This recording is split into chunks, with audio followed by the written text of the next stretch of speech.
Muy buenas, un saludo a todos los que nos están viendo por medio de esta plataforma. Nosotros somos el equipo número 12 y hoy les hablaremos sobre los factores de riesgo para infecciones TORCH en el embarazo, en el cual el equipo está asesorado por el doctor Daniel Montoya Hilton, el cual está conformado por los alumnos del grupo primero A de Medicina General, Gabriel García Sumano, María José Noriega Galaviz, Denis Paola Ochoa Camargo, Paula Gaxiola Robledo, que estarán realizando el cargo de expositores, y su servidor, Diego Dicocha Cervantes, que estaré realizando el cargo de moderador. Para empezar, las infecciones de TORCH por sus iniciales se encuentran en las enfermedades de T por toxoplasmosis o de otras, por ejemplo la sífilis, R por la rubiola, C de citomegalovirus y H de herpes simple. Ahora, como primera pregunta, sabemos que un factor de riesgo es aquello que incrementa la probabilidad de contraer una enfermedad o condición. Con esto mencionado, compañera Denise, ¿cuáles serían los factores de riesgo y las medidas de prevención en la infección por toxoplasmosis en el embarazo? Bueno, para empezar a hablar sobre las infecciones TORCH, debemos mencionar que las infecciones humanas pueden ocurrir a través de tres rutas de transmisión. Estas rutas vendrían siendo alimentaria, que es el consumo de carne infectada por quistes tisulares; de animal a humano se refiere a la ingestión de quistes liberados de animales infectados; y de madre a feto, una infección congénita a través de la placenta durante el embarazo. En cuanto a los factores de riesgo de la toxoplasmosis en el embarazo, se adquiere principalmente por la ingestión de quistes en carnes crudas o mal cocidas y de contactos con quistes espurulados en el ambiente. En cuanto a las medidas de prevención, es necesario tener una buena higiene de manos, evitar el consumo de carne cruda y poco hecha, lavar muy bien las frutas y verduras que consumirá la madre, no tomar agua potable no tratada, y si se tiene un gato como mascota es importante limpiar de manera constante la caja en la que deposita las heces, ya que, como se mencionó anteriormente, uno de los factores de riesgo es el contacto con animales infectados, en este caso principalmente los gatos. Excelente participación, compañera. Le pregunto ahora a mi compañera María José, ¿cuáles son los síntomas de esta enfermedad? Los síntomas dependen de tu sistema inmunitario, ya que en un sistema inmunitario sano se presentan síntomas simples como el dolor de cabeza, dolor muscular, fiebre, dolor de garganta e inflamación de los linfáticos en cabeza y cuello. En cambio, si tienes un sistema inmunitario debilitado, pueden escalar y llegar a ser convulsiones, confusión y visión borrosa. Muchas gracias.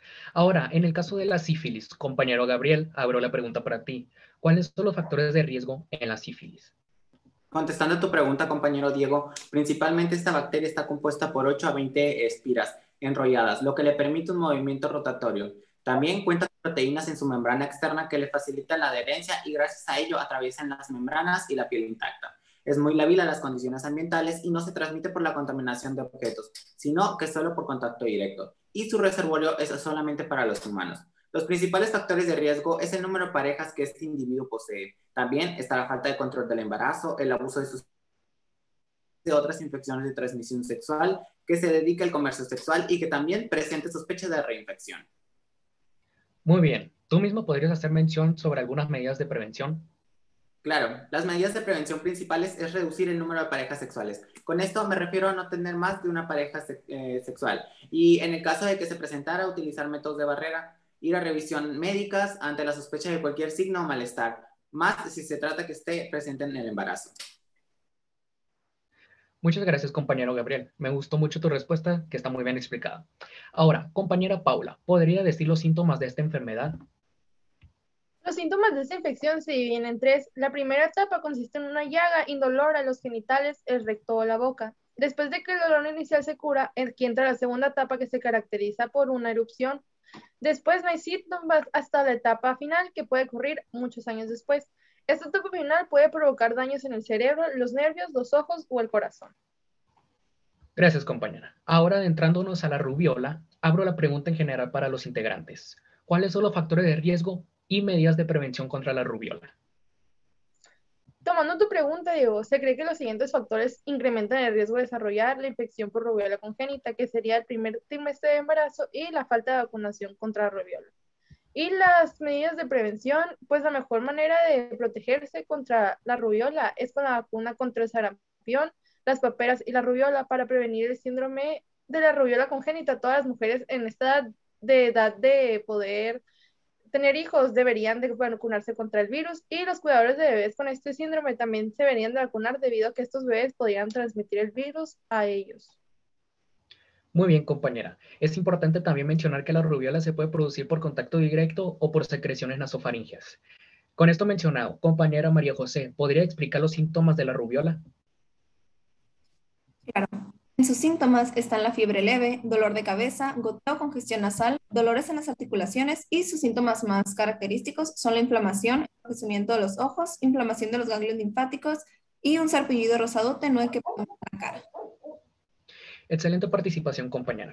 Ahora, pasando a la infección de citomegalovirus, nuevamente, compañera Paula, ¿podría explicar los factores de riesgo de esta enfermedad citomegalovirus? Eso se puede transmitir tras el primer contacto con el virus, que es la prima infección, o con la reactivación del virus latente, que es la recurrencia. Se transmite por distintas vías y es la saliva, orina, lágrimas, sangre y leche materna. Casi la mitad de los niños escolarizados en guarderías excretan el citomegalovirus y esos lo excretan por la orina y la saliva al menos 2 años de su vida. Esto explica que el principal factor de riesgo para la embarazada sea contacto directo con estos niños y las condiciones socioeconómicas adversas, la mayor paridad y la edad de la gestación se encuentran en los factores de riesgo para adquirir la infección. Muchas gracias, compañera. Me parece importante conocer la prevención de esta enfermedad y por eso abro la pregunta en general para los integrantes del equipo. ¿Cuáles son las medidas de prevención, los síntomas del citomegalovirus? Contestando a tu pregunta, Diego, las medidas de prevención en personas gestantes son el no compartir utensilios de higiene personal, lavar frecuentemente las manos con agua y jabón. Si la embarazada tiene un contacto con niños, el riesgo de transmisión del virus es mayor y por eso debe evitar trabajar con niños mayores a 2 años. Si no se tiene esta opción, pues se necesita utilizar guantes para cambiar los pañales y para su aseo. También es necesario evitar los besos en los labios o mejillas. En la gestante, los síntomas son fiebre, malestar general, astenia, hipertransaminasemia y odinofagia.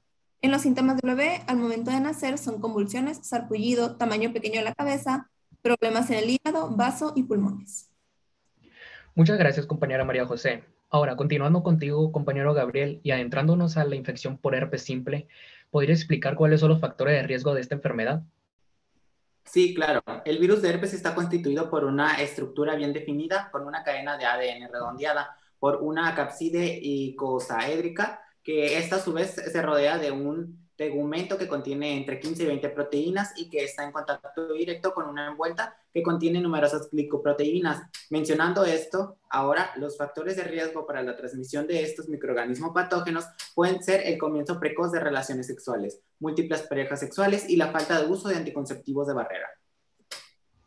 Gracias, compañero. Ahora abro la pregunta para mi compañera Denise. Compañera, ¿cuáles son las medidas de prevención contra la herpes simple? Bueno, pues tenemos las medidas de prevención para la transmisión perinatal y el uso de un tratamiento antiviral. La prevención del herpes neonatal depende de prevenir la adquisición del virus del herpes simple en la embarazada y evitar la exposición del feto a lesiones herpéticas durante el parto. Se debe aconsejar a las mujeres sin herpes genital que eviten las relaciones sexuales con parejas con sospecha o evidencias de infección genital y en algunos casos se debe realizar una cesárea al momento del parto para evitar la infección. En cuanto al tratamiento antiviral, pues este puede ser oportuno con el fin de evitar la transmisión vertical del virus del herpes simple y en un registro de más de 1,000 mujeres que fueron expuestas a ciclovir durante el embarazo, se demuestra que ese antiviral es probablemente seguro para su uso en este periodo. Continuando con lo anterior, los síntomas de esta enfermedad son dolor, comezón, protuberancias rojas o ampollas blancas pequeñas, úlceras y costras. El lugar de los síntomas depende del lugar donde se dio el contacto. Por ejemplo, se puede dar en boca por medio de besos, en ano, en los genitales externos y internos mediante relaciones sexuales. Muchas gracias, compañera Denise, y a todos los integrantes del equipo. Gracias por responder y defender sus argumentos. Para cerrar, recordemos que las infecciones de TORCH tienen distintas prevalencias según el entorno en que nos encontremos. Son similares en sus malformaciones congénitas que se causan en los recién nacidos. Vimos que los factores de riesgo de estas enfermedades, hablando que el simple hecho de estar en contacto con las heces de gatos puede ocasionar la toxoplasmosis. Vimos que por la bacteria llamada Treponema pallidum, que se puede transmitir por la vía sexual, ocasiona la sífilis, viendo que un factor de riesgo es tener numerosas parejas sexuales. Mencionamos que la rubiola puede presentar al estar en contacto con directo en secreciones nasofaringeas con personas infectadas. También vimos que el citomegalovirus es provocado por el virus del mismo nombre. Por último, vimos que el virus del herpes simple, al igual que la sífilis, al ser una enfermedad de transmisión sexual, se puede transmitir al tener numerosas parejas sexuales. Y para prevenir estos casos y la incidencia debemos revertir los agentes causales. Un ejemplo en la sífilis, si estamos viendo que la causa es el número de parejas sexuales, debemos recomendar no hacerlo, o de otra forma de ayudar sería los métodos de barrera. Incluso tenemos que tomar acción, ya que no solo el daño es para la madre, sino también para el recién nacido. Los argumentos de todos mis compañeros se encuentran en esta bibliografías científicas mostradas en esta diapositiva. Y bueno, les agradezco por haber estado presentes. Les agradezco a nuestro asesor, doctor Daniel Montoya, y a ustedes, público, que prestaron atención en este video. Muchísimas gracias.